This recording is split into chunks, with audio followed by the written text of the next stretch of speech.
네, 마크베이스 대표 김성진입니다. 긴 하루입니다. 저도 오전부터 있었는데 그 하루 종일 AI 이야기 들으니까 머리 좀 아프시죠? 네, 저도 그거 들으면서 정말 세상이 엄청나게 빨리 변하고 있구나 좀 많이 배웠고, 데이터가 진짜 중요합니다. 데이터가 원유예요. 정말 중요합니다. 근데 어떻게? 어떤 방법으로? 어디에서? 누가? 그 이야기는 가만히 생각해 보시면은 그 이야기를 설명하면서 스토리를 풀어가는 분이 별로 없습니다. 왜냐하면 데이터는 그냥 주어진다고 생각하거든요. 대부분 다 AI 개발자나 다들 보시면 데이터는 있는 거예요. 혹은 데이터는 달라고 하면 내가 하는 것이지 내가 모든 데이터를 모아서 하는 고민을 많이 하진 않습니다. 이제 그 이유가 여러 가지 있을 수가 있는데, 저는 오늘 이제 그 데이터에 대한 말씀을 드릴 거고요. 그렇지만은 이제 바로 그 AI에서 데이터 이야기 복잡하니까 그 AI 데이터를 어떻게 모을 것이냐, 그게 어떤 데이터고 그 다음에 어떻게 모아야지 될 것인가에 대한 이야기를 데이터베이스 관점에서 말씀을 이제 드리겠습니다. 그래서 그걸 설명하기 위해서 처음부터 이 데이터베이스가 왜 중요하고 어떤 종류가 있으며 이걸 어떻게 활용해야 AI에서 밸류가 있는지에 대한 이야기를 이제 나름의 스토리텔링을 해서 조금 지겨울 수도 있긴 하지만 뭐 상식을 채운다 생각하시면서 들으면 좋으실 것 같습니다. 혹시 시계열 데이터베이스에 대해서 써보시거나 들어보신 적 있으신 분 손 한번 들어보시겠습니까? 몇 분이나 되시나요? 예, 한 7% 정도 되시네요. 그래서 오늘 그 제목은 화려하지만 뭐 내용 화려하지 않습니다. 너무 기대 안 하셔도 됩니다. 그 말씀을 드리면 저희 회사는 이제 마크베이스라는 시계열 데이터베이스를 만드는 회사인데 처음 보는 데이터베이스죠. 그런데 놀랍게도 저 데이터베이스를 12년간 개발했습니다. 2013년도에 회사를 시작했고, 그전에는 오라클 같은 엔진을 이제 개발하던 사람이었습니다. 그래서 데이터베이스 엔진에 대해서는 나름 조금은 알고 있는데, 최근에 들어서야 비로소 시계열 데이터베이스가 필요하구나라는 이야기가 나오고 있고요. 그래서 10년을 기다렸습니다. 시장 여기까지. 그래서 아직도 가야 될 길은 좀 멀긴 하지만 그런 시계열 데이터베이스를 만드는 것이고, 이게 왜 AI하고 연관이 있지라는 이야기를 말씀드리려 합니다. 오늘 말씀드린 데이터는 우리가 이미지나 동영상 이런 이미지 데이터가 아닙니다. 우리 대부분의 고객이 이제 매뉴팩처링이나 이쪽 제조에 계시기 때문에 우리가 예전 OT라고 부르는 센서 데이터에 대한 데이터를 말씀드린 거예요. 그 데이터가 가장 많기 때문에 아까 오전에 발표 내용에 데이터 크기가 엄청 제일 많은 곳이 그 중에 하나가 이제 매뉴팩처링 쪽이었잖아요. 우리가 그 전 세계의 모든 데이터를 처리하는 솔루션들을 몇 가지 사분변으로 이제 나눠보면 이렇게 나눠지는 건 아니지만은 대표적으로 우리가 가장 이해하기 쉽거나 잘 사용하는 것은 여기 RDB라고 되어 있는 트랜잭셔널 데이터베이스입니다. 이거는 지금도 사용하고 계시는 오라클이나 MS SQL이나 혹은 국산의 티베로나 혹은 뭐 포스트그레스나 이런 종류의 데이터베이스들이 RDB에 속합니다. 또 하나는 우리가 2010년도부터 전 세계를 강타했던 빅데이터라고 부르는 거 있잖아요. 이 세상의 모든 비정형 데이터는 새롭게 처리해야 돼. 그게 바로 하둡이야. 하둡이 이 세상을 바꿀 거야 라고 우리 대한민국의 온갖 정부기관과 공공기관, 기업들에서 하둡을 엄청나게 도입했다가 대부분 다 망했죠. 안 망한 곳은 죄송합니다. 또 한 곳은 노에스큐엘이라고 했죠. 이 데이터는 말이야 키밸류 스토어라고 해서 이런 식으로 데이터를 SQL 필요 없이 저장할 필요해 라고 한 게 있었고요. 그 다음에 RTDB는 이제 말하는 이제 OT 영역에서 예전 전통적으로 발전소나 변전소나 혹은 수력 발전기나 어마어마하게 나오는 센서 데이터를 처리하는 원래의 데이터베이스를 우리가 이 영역에서는 리얼타임 DB라 부릅니다. 이게 메모리 DB를 부르는 게 아니라 리얼타임 DB라 그러면 센서 데이터 처리하는 DB네라고 부르고 있는데, 이 DB는 다른 이름으로 히스토리아이라는 이름으로 판매가 되고요. 사실은 시계열 데이터베이스는 아닙니다. 이거는 그냥 솔루션의 한 컴포넌트로 보통 팔려 있어서 우리 일반 대중들이 데이터베이스라고 인정은 하지 않았습니다. 그래서 크게 보면 이런 종류의 그 데이터와 이제 시장이 이제 존재했던 거죠. 그러면 역사적으로 좀 살펴보면 어느 날 갑자기 이 시계열 타임 시리즈 데이터베이스라는 시계열 데이터베이스가 세상에 나왔어요. 이게 왜 나왔을까? 한번 살펴보시면 이 바로 요 트렌드가 가장 극적인 트렌드 중에 하나인데, 보신 분도 아마 있으실 텐데, 이게 뭐냐면 전 세계에서 사람들이 이제 검색을 하잖아요. 검색을 하고 문서를 쓰고 뭐 아티클에 질문도 하고 그런 것 중에 우리가 각각의 데이터베이스를 크롤링해서 야, 가장 핫 이슈가 뭐지라고 디벤스닷컴에서 이제 랭킹을 매깁니다. 주로 이제 오픈소스 데이터베이스가 가장 관심을 많이 받죠. 왜냐하면 자료가 훨씬 많으니까. 그래서 2022년도 최근도 비슷하지만 가장 관심이 많은 곳이 타임 시리즈 데이터베이스가 어마어마하게 관심을 많이 갖습니다. 여기에 최근에는 이제 그래프 DB도 올라와 있긴 한데, 요 가장 밑에 있는 빨간색 있지 않습니까? 빨간색은 제가 말씀드렸던 오라클이나 MS SQL 같은 영역의 데이터베이스 트렌드예요. 도대체 이 사람들이 그 시계열 DB가 도대체 뭐길래 이렇게 관심을 많이 가질까라고 가만히 생각을 해보면, 이게 센서 데이터의 문제구나. 우리가 2022년도면 가만히 생각해 보시면은 2015년도 10년도 이후부터는 우리가 IoT부터 시작을 해서 전 세계 많은 센서들과 데이터들이 모여서 이제 처리되고 우리가 4차 산업혁명이라 불리는 세상이 점점 변하고 있는 시기에 있었잖아요. 그러다 보니 나는 몰라도 세계의 누군가는 이런 데이터를 처리할 솔루션이 뭐가 있을지 검색을 해봤더니 타임 시리즈 데이터베이스가 이렇게 나온 겁니다. 그래서 이게 2022년도에 이제 결과긴 한데, 최근에 이 시계열 데이터베이스를 만드는 대표 입장이 아니라 가트너에서 만든 정식 리포트에서 이 내용이 나왔어요. 이게 뭐냐면, 좌측은 어떤 그림인가 하면 2019년도에 가트너에서 이 전 세계 IT 시장에서 데이터 매니지먼트를 하는 기술의 트렌드 어떻게 되는지 분석을 해서 리포트를 냈습니다. 매년 나오는 건 아니에요. 냈더니 이게 곡선에 보면 꼭지에 있는 것은 가장 관심이 많은 꼭지고요. 밑에 내려와 있는 것은 관심이 많았는데 별거 아니네라고 사라졌다가, 아니야 그래도 쓸만해 라고 해서 이제 커머디티라고 하는 이제 뭐 시장에 안착하는 그래프인데, 높이 있으면 관심이 많고 밑에 있으면은 사라질 운명이고, 오른쪽으로 갈수록 시장에 적응하는 거고 왼쪽일수록 아주 얼리 스테이지 제품입니다. 그래서 2019년도에 붉은색 보시면 가장 탑 티어에 시계열 DB가 있었습니다. 모르셨잖아요. 저도 몰랐습니다. 이 시계열 데이터베이스 가트 리포팅 몰랐어요. 근데 2023년도에 보시면은 저도 깜짝 놀랐는데, 이쪽 보시면은 시계열 데이터베이스가 이게 제가 스테이지 오브 일라이트먼트, 이제 얼리 스테이지 오브 커머셜이라고 이야기를 하는데, 실제 커머셜라이즈 된 직전 단계에 이미 해외는 갔습니다. 무슨 말인가 하면, 기업에서 매뉴팩처링 인더스트리에서 프로젝트를 하는데 담당자 전문가한테 야 그럼 이거 아키텍처 한번 그려봐 라고 아키텍처를 그리는데, 센서 데이터를 MS SQL에 저장을 해서 처리해야 됩니다. 그림을 그리면 그 사람은 파이어 된다는 이야기입니다. 무슨 소리야 지금. 야, 전 세계 모든 센서 데이터는 시계열 데이터베이스 처리하는 게 트렌드인데 너 공부 제대로 안 했지.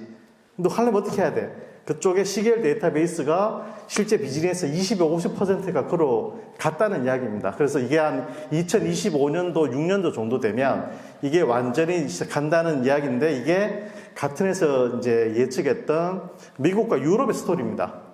그런데 대한민국은 아직 아니에요. 대한민국은 제가 이제 긍정적으로 보더라도 5에서 10% 정도가 이제 시계열 데이터베이스를 알고 있습니다. 그러니까 오늘 제가 데이터에 대한 문제를 이제 말씀을 드리는 거예요. 실제로 이것은 아마 아까 손 드신 분 중에는 시계열 데이터베이스 하시는 분들은 아마 이게 되게 잘 알고 계실 텐데, 이미 미국에서는 2013년도 이후부터 시계열 데이터베이스를 어마어마하게 스타트들이 개발하고 있습니다. 이거 말고도요, 저 밑에 리스트가 10개 정도 더 있습니다. 뭐 전부 다 이제 오픈소스 식을 만들고 있고, 더 이제 놀라운 사실은 중국에서 최근에, 중국도 리스트가 훨씬 더 많습니다. 시계열 데이터베이스를 미친 듯이 만들고 있어요. 뭐 이거 제가 볼 때는 역사는 좀 오래됐을 거라고 생각을 하고, 그리고 대한민국은 저희 마크베이스라는 회사가 처음이었는데, 이제 부끄러운 이야기지만, 저는 시계열 데이터베이스를 만들려고 이 DB를 만든 건 아니에요. 저는 뭐를 만들려고 했냐면, 스플렁크를 대체하는 이제 로그 분석용 데이터베이스를 만들려고 했는데, 이게 시간이 지나다 보니 이 시장이 시계열 데이터베이스라는 영역으로 왔고, 그리고 하다 보니 나 빼고, 나를 제외하고 전 세계 많은 수많은 소프트웨어 기업들이 시계열 DB를 만들고 있어서 같이 시계열 데이터베이스로 이제 포함이 된 그런 이제 케이스입니다. 그래서 이 지금을 검색해 보시면 시계열 데이터베이스를 개발하거나 상용화되어 있거나 혹은 오픈소스로도 어마하게 많이 나와 있고요.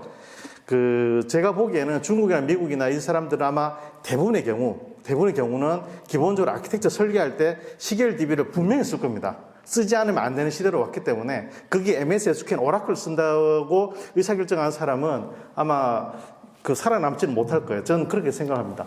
그래서 이렇게 시계열 DB를 어디에 쓰냐, 어디에서 또 사용하냐 보시면 가장 뒤쪽에 스마트 팩토리 같은 전통적으로 센서 데이터가 많이 나오는 영역이거나 혹은 발전소와 같이 저건 아주 고주파수 데이터를 수집합니다. 해서 뭐 리스크 탐지 같은 걸 이제 하고요. 그 다음에 IoT 디바이스, IoT 디바이스 그러면 좀 추상적이긴 한데 이런 건물들도 되게 많습니다. 법제화돼서 화재 감지기, 온도, 그 다음에 다른 진동 이런 센서가 무지 많이 있고요. 또 자율주행차 같은 경우에는 라이다도 이 영역에 포함될 수 있을지 모르겠으나 저희들이 이제 현대자동차도 고객사인데 이 자율주행 데이터를 찾다 하다 결국은 안 돼서 시계열 DB를 도입했습니다. 왜냐하면 해결 방법이 없어요. 한번 자율주행에서 데이터를 갖고 오면 얘가 CSV 파일로 몇 기가인데 이게 6개월만 지나도 이거 도저히 감당할 수가 없거든요. 이제 그런 종류나 혹은 스마트 시티 같은 경우에도 시계열 데이터베이스를 활용합니다. 어디 사용하냐면 해외는 제가 많이 사용하는지 잘 모르겠고요. 우리나라는 서울시에서 서울시 데이터 허브라는 사이트가 있습니다. 거기에 저희 제품을 써서 서울시에 있는 모든 IoT 데이터를 수천억 건을 처리를 하고 있고 한 20개 정도 관계 기관의 데이터를 보내주고 있습니다. 그래서 이미 우리는 잘 몰랐지만 이미 사용하고 있고요. 로봇은 죄송하지만 제가 레퍼런스는 없습니다. 고객은 없긴 하나 아까 한재근 박사님이 뭐라 그러셨냐면 데이터가 앞으로 미래인데 실제 데이터 어떻게 모으시는지 모르겠어요. 그런데 제가 예측을 해볼게요. 아마 로봇 회사에서 어떻게 데이터를 관리하느냐 제가 예측을 한다면 95% 확률로 CSV 파일로 떨어뜨려서 스토리지에 아마 구겨 넣었을 겁니다. 왜냐하면 그렇게 하지 않고는 관리가 안 돼요. 이 CSV 파일을 RDB나 MySQL이나 오라클에 넣었을 리가 없습니다. 대부분 다 CS 파일을 떨어뜨렸을 거예요. 그러니까 그런 이슈들이 여기도 있어서 우리의 시계열 DB의 시장이다라고 생각해 제가 적은 건데 이것 말고 사실은 가만히 생각해 보시면 그러면 시계열 데이터베이스 말고 일반 데이터베이스가 써야 될 것이 어디지?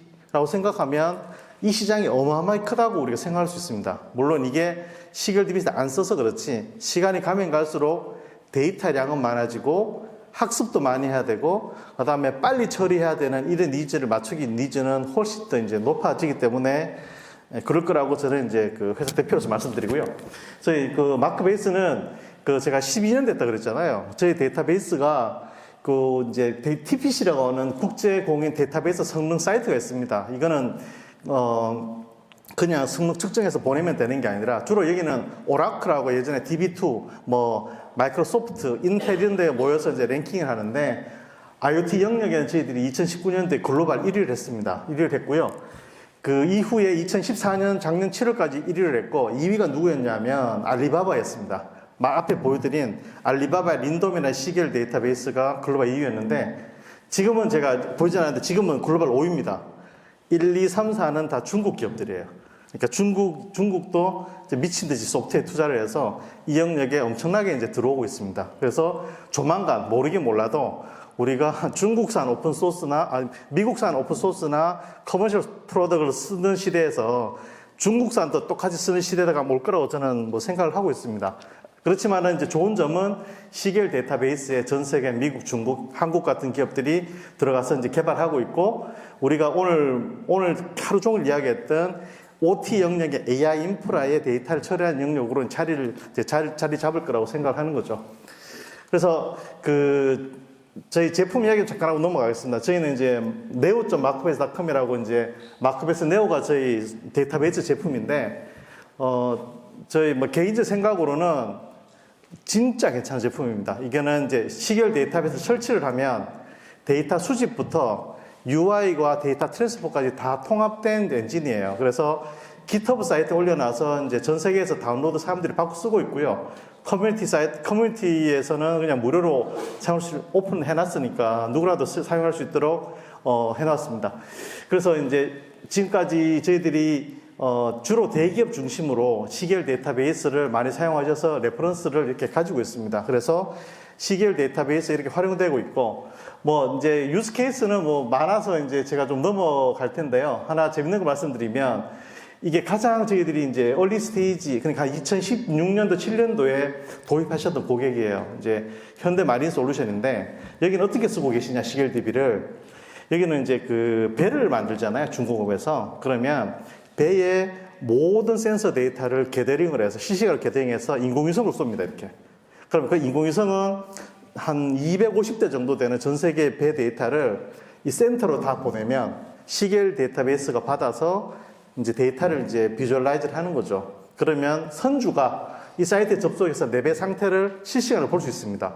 어느 위치에 있는지, 엔진이 얼마나 돌아가는지, 고장은 없는지. 그래서 제가 보기에는 되게 빠른 시기에 시계열 데이터베이스를 도입하셔서 상용화되었고, 최근에 이제 대기업을 중심으로 시계열 데이터베이스를 적용하는 케이스가 많이 늘고 있어서, 아직까지 이제 제가 말씀드린 메이저 시장은 오지 않았지만 이제 점점 이런 시장이 커지고 있다고 말씀을 좀 드리겠습니다.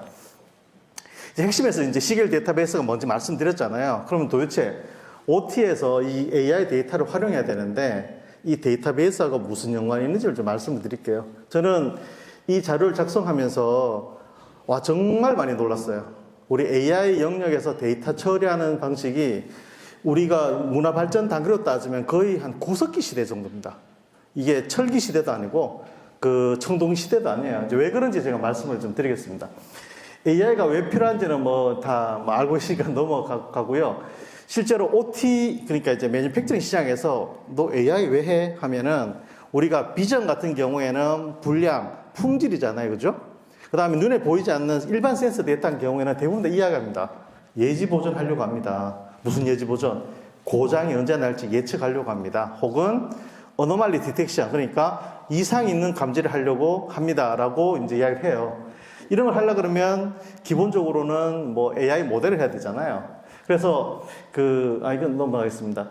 실제로 사이트에서 그러면 이걸 하려고 그러면 데이터를 모아서 하시면 되겠네요. 라고 하면 실제 AI 엔지니어와 데이터를 하는 데이터 엔지니어의 갭이 되게 큽니다. 이게 회사 대표님이나 아마 CTO님은 제일 잘 알고 계실 텐데, 데이터를 모으면요, 우리가 AI 모델하는 엔지니어는 프로그래밍 스킬이 별로 없잖아요.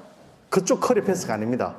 우리가 AI 모델하는 커리어 패스는 뭐냐면 주로 대학원이나 학부에서 AI를 공부해서 파이썬, 파이토치, 그 다음에 다른 모델링을 공부한 친구지 데이터베이스 쿼리 만들고 데이터 변하는 친구들이 아니에요. 그래서 이런 친구들은 주로 회사에서 뭐라고 이야기하냐면 데이터 주세요. 데이터 주세요. 데이터 주세요. 데이터 주세요. 그러면 기업에서 데이터 막 변화해서 데이터를 주는 건데, 이 데이터를 주세요 할 때 밑에 데이터에는 무슨 일이 발생하냐면 일단 데이터 저장 포맷이 다 다릅니다. 이게 어떤 사람은 텍스트 파일로 저장할 수도 있고 CSV 저장할 수도 있고, 그 다음에 이 데이터가 이렇게 다 보니까 무슨 문제가 발생하냐면요, 이 데이터를 주로 데이터 변환도 되게 재밌지만 재밌게도 파이썬으로 변환합니다. 파이썬이 가장 느린 프로그래밍 랭귀지잖아요. 편하기 때문에 이 오퍼레이션 조작을 파이썬으로 하면 어마어마하게 시간이 많이 듭니다. 또 하나 더 뭐가 문제냐면 내가 학습해야 될 데이터가 크면 클수록 얘를 소팅을 쭉 해서 내가 시간 순으로 만들기가 되게 어렵고요. 또 하나 더 큰 문제가, 저는 개인적으로 문제를 생각하는 게 데이터 개인화가 불가능합니다. 무슨 말인가 하면 우리가 이제 AI 개발자가 3명이면 이 3명은 각자 자기가 원하는 형태의 AI 모델링을 하고 싶어 해요. 그래서 내가 원하는 데이터, 내가 원하는 형태, 내가 원하는 모델을 하고 싶은데 이게 잘 안 됩니다. 그렇게 하려고 그러면 앞에 데이터가 제대로 변환돼야 되는데 데이터를 변할 방법이 없어요. 요청을 하거나 내가 패턴을 맨날 푸는 걸 짜야 되거든요.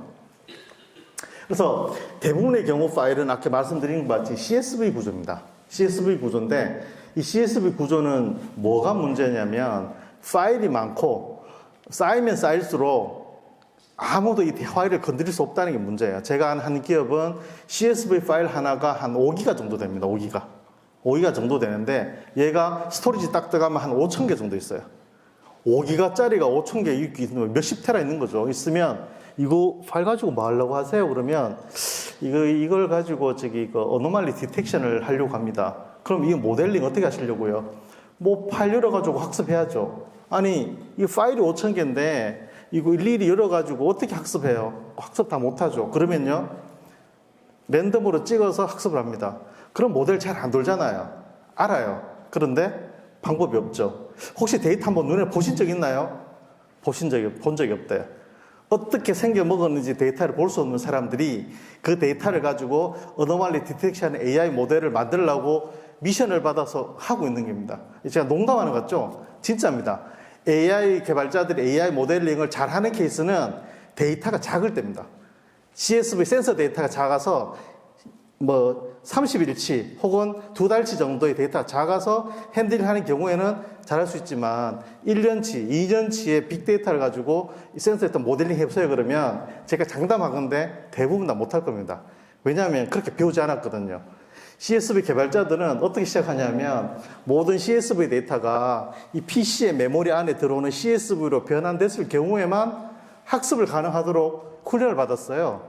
책부터 그렇게 되어 있습니다. 그렇기 때문에 되게 큰 CSV 파일을 어떻게 해야 될지 몰라요. 진짜 웃기는 이야기지 하지만 진짜로 그렇습니다. 그래서 저희 회사에도 제가 그 AI 개발자를 몰아서 물어보면 한 번도 그렇게 해본 적이 없습니다. 너는 그 모델링 어떻게 했냐? CS 파일을 메모리 올린 다음에 학습을 했죠. 야, CS 파일이 메모리보다 크면 어떡해?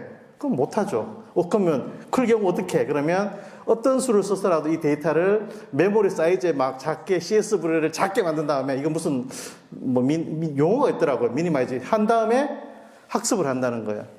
그러면 메모리가 적은 PC에서 못하겠네? 못하죠. 사실은 데이터를 안 보고 있는 겁니다. 냉정하게 이야기하면. 그렇지만 하라고 하니까 하긴 하는 거죠. 아주 일부에. 이게 제가 보면서 경악했던 부분이 합니다. 우리나라만 그러냐? 절대 그렇지 않습니다. 이 고주파 진동 데이터는 거 뭐냐면 우리가 이게 회전체 혹은 건물 이런 데 이제 1000Hz 혹은 500Hz 이렇게 진동 데이터를 이제 갖고 오는 경우거든요.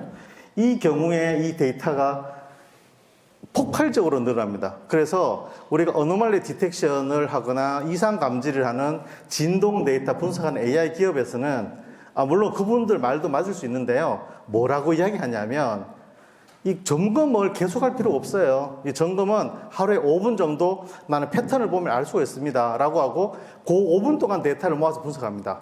그러면 고객이 질문을 해요. 아니 다른 시간에 그 문제 생기면 어떻게 알 수 있어요? 그럴 리 없습니다. 이 5분간 분석하면 건강 상태 알 수 있으니까 이 뒤에는 고장이 안 나요 이야기하는데 고장이 안 날 일이 없잖아요.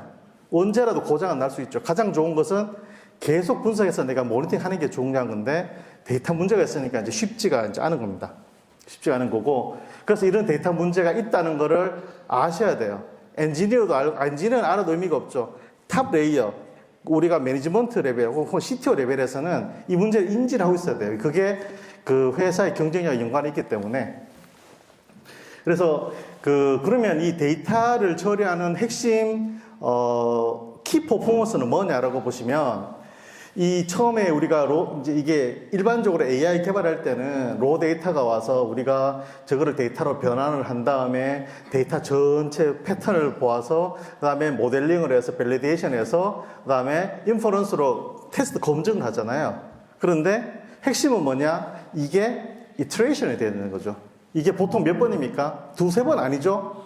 모르긴 몰라도 상용 디플로이 하려고 그러면 한 수십 번 넘을걸요 아마? 수십 번 넘는 이 과정을 아까 말씀드린 우리 불쌍한 AI 개발자들이 파이썬으로 데이터를 계속 이렇게 변화를 하면서 끝없는 노가다를 계속 하고 있는 게 사실 이제 현실인 거죠. OT 데이터의 경우에 그렇습니다. 뭐 이제 이미지는 제가 아니고요. 예. 그래서 실제로 그러면 이제 해결책이 그럼 이거 어떻게 해야 되냐 이거죠. 어떻게 해야 CSV 데이터가 이게 많아도 폭발적으로 늘어나도 우리 AI 개발자 혹은 데이터를 서플라이하는 데이터 엔지니어가 이 문제를 해결할 수 있을까? 이거를 고민을 해야 되잖아요. 그래서 보시면 몇몇 가지 이제 원칙이 이제 나와 있어요. 첫 번째는 뭐냐면 원시 데이터가 이제 표준화가 돼야 됩니다. 저게 표준화가 돼야 이 데이터를 잘 로딩할 수 있고요. 그 다음에 또 하나는 저희 회사의 이제 의견입니다.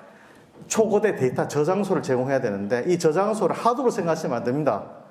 대부분 다 하드 생각하시는데 하드번 파일 시스템에 파일을 던져 놓은 다음에 그냥 위에 있는 그 HBase 같은 쿼리로 끌고 오는 건데 일단은 끌고 오는데 엄청 오랜 시간이 걸릴 뿐더러 리소스가 너무 많이 들고 또 하나는 이런 노트북에서 데이터 처리가 안 됩니다. 기본적으로 노드 3개 있어야 되잖아요.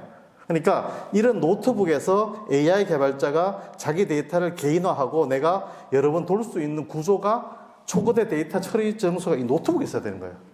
저 서버에 있는 게 아니라 그게 돼야 되는 거예요. 그 다음에 그 데이터를 빨리 갖고 올 수 있어야 되고요. 그 다음에 이걸 SQL을 던지면은 혹은 변환이 실시간으로 내가 얻을 수 있어야 돼요. 내가 AI 모델은 여러 번 트라이 하는 거잖아요. 이 데이터로 가져왔다가 이 데이터도 가져왔다가 변환도 했다가 뭐 노멀라이즈도 해봤다가 혹은 뭐 인터폴레이션도 해봤다가 혹은 여기에 뭐 정규화도 해봤다가 온갖 정도를 내가 AI 개발자 해봐야 양질의 모델이 나온 거잖아요. 그 다음에 뭐 프레임워크 있으면 좋은데 이건 못 넘어가겠습니다.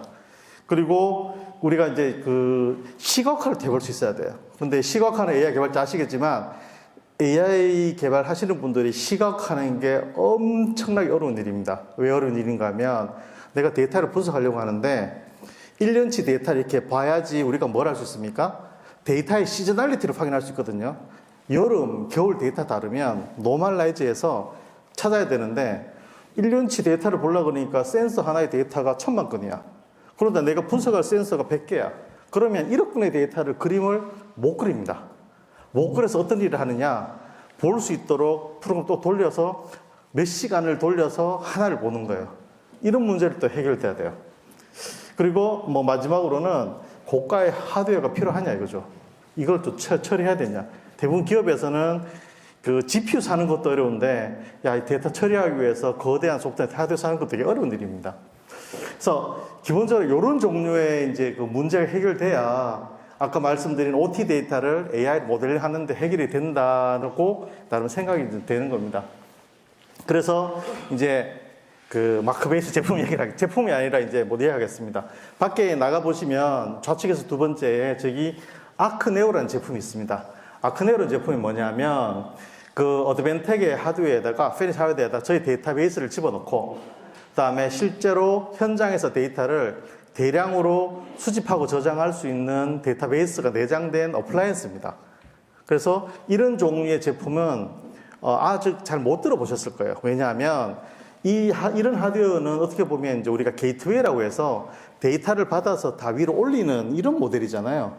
우리가 엣지라고 이야기했지만 오늘 가만히 생각해 보십시오. 오늘 전체 우리 프레젠테이션에서 엣지에다가 대량의 데이터를 저장해서 뭐를 해야 된다는 이야기 해보신 분 없어요. 엣지에다가 AI 모델을 돌린다는 이야기 하셨고 엣지에다가 뭔가 큰 데이터를 로컬에 저장한다는 이야기 했지만 데이터베이스의 이야기 별로 없었는데 여기는 데이터베이스가 내장되어 있습니다. 내장되어 있기 때문에 뭐가 가능하냐면 이 데이터를 다 클라우드에 올리면 시간과 비용과 그 다음에 촬영이 너무 힘듭니다. 힘들기 때문에 여기에 REST API를 둬서 예를 들어 내가 AI 개발자예요. 개발자인데 내가 센서는 알고 있어. 그리고 데이터량도 알고 있는데 내가 이거를 CSV 형태로 데이터를 받아와야 돼. 그러면 내가 CSV 파일을 뒤지는 게 아니고요. 저 장비에다가 REST API로 요청을 하면 그 데이터가 JSON으로 이렇게 오는 겁니다. 시간, 센서, 혹은 데이터 변환 이런 것들이 가능하게 하기 위해서 우리가 이제 아크네오라는 이름으로 어드밴텍의 제품을 만들었고요.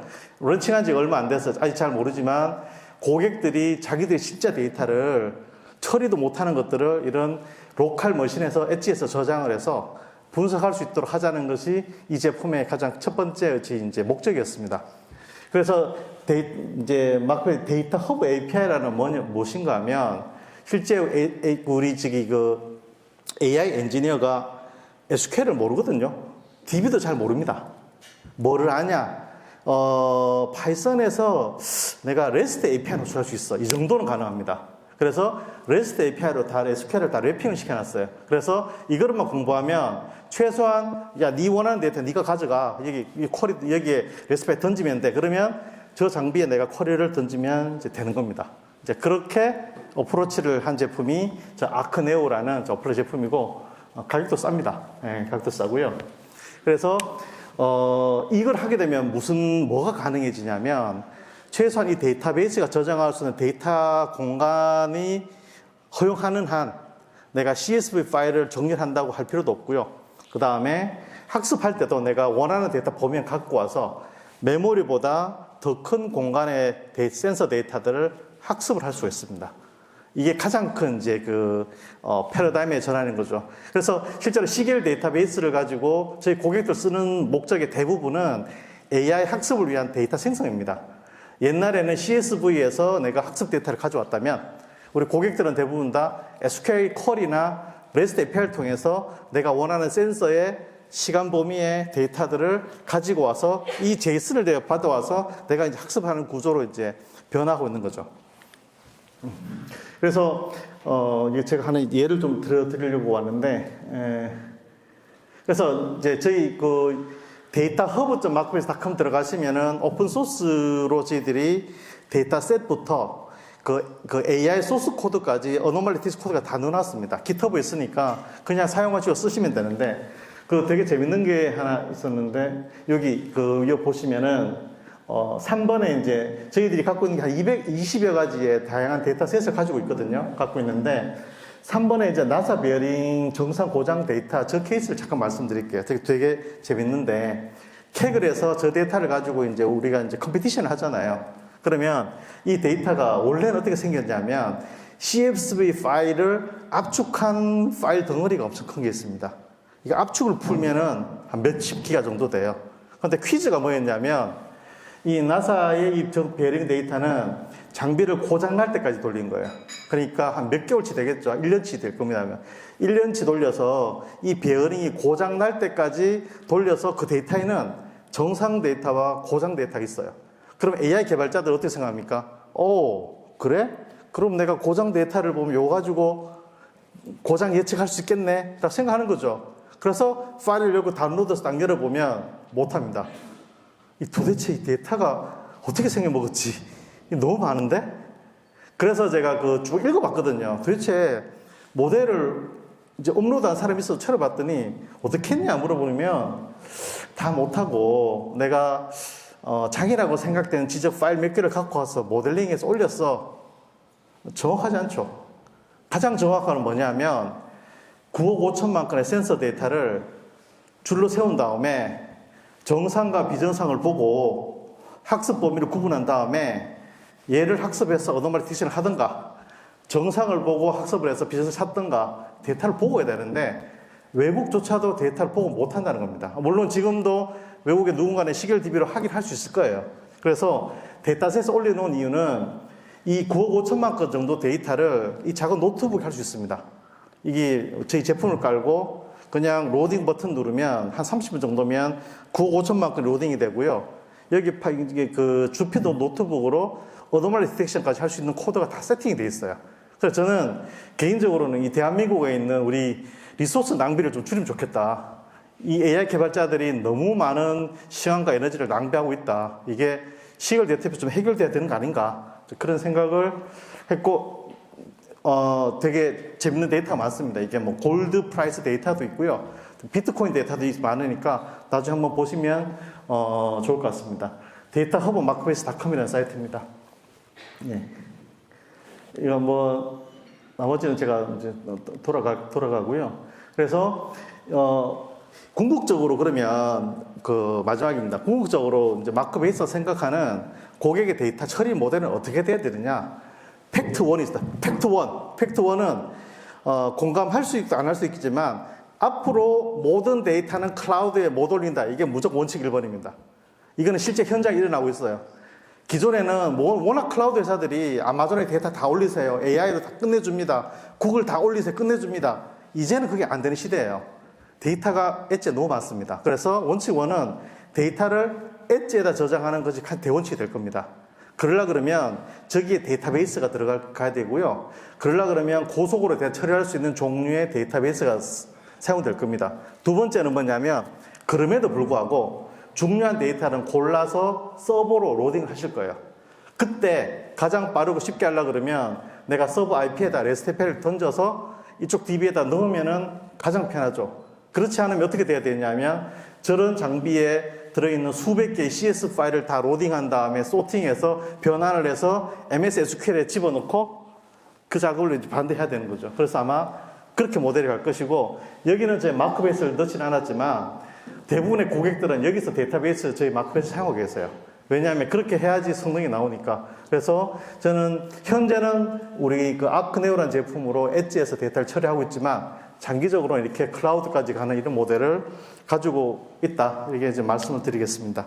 예, 마지막으로 이제 정리하겠습니다.